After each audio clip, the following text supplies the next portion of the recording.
আসসালামু আলাইকুম ওয়া রাহমাতুল্লাহি ওয়া বারাকাতুহু। আমি কোনো ধরনের ভূমিকা ছাড়া একটা কথা বলবো।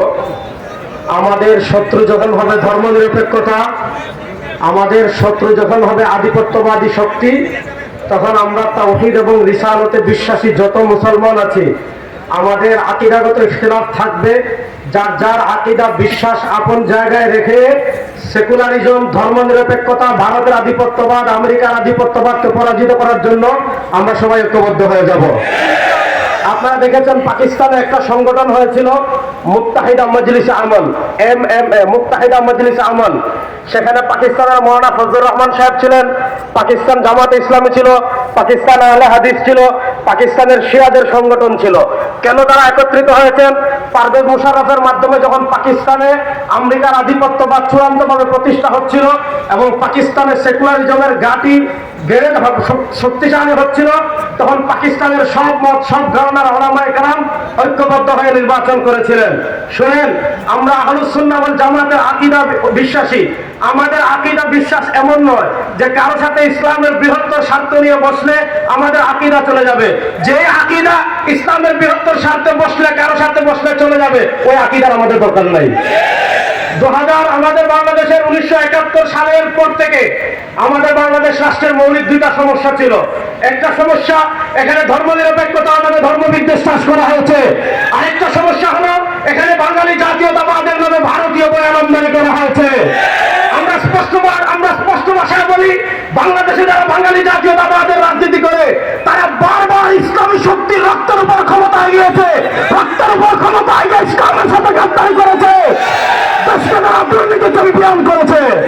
2024 জুলাই আগস্টের গণবিপ্লবের পর আপনারা দেখেছেন, সাম্প্রতিক কালের ঘটনা দেখেছেন, বাংলাদেশের এক বাউল আল্লাহকে নিয়ে কটূক্তি করেছে।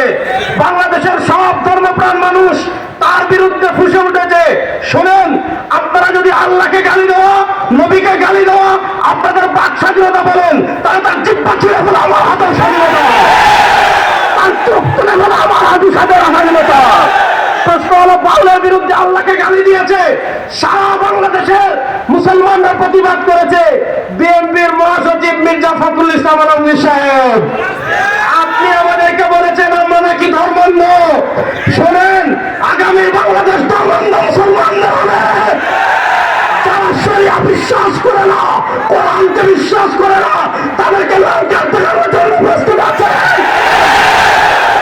সর্বশেষ একটা কথা বলি, শুনেন, 54 বছরের বাংলাদেশে ধর্মনিরপেক্ষতা দেখেছেন, বাঙালি জাতীয়তাবাদ দেখেছেন, সমাজতন্ত্র দেখেছেন, সব তন্ত্রমন্ত্রের খেলা বাংলাদেশে শেষ।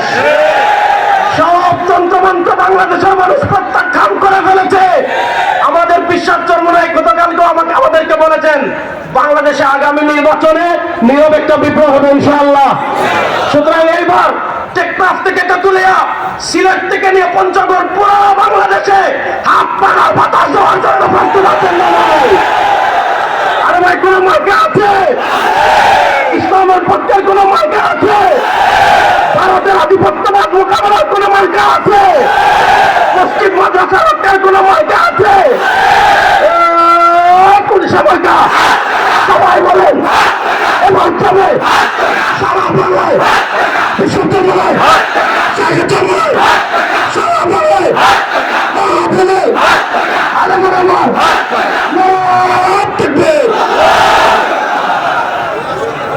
সম্মানিত হাজিরিন, ওলামা মাশায়েখ ও দিনদার বুদ্ধিজীবী সমাবেশে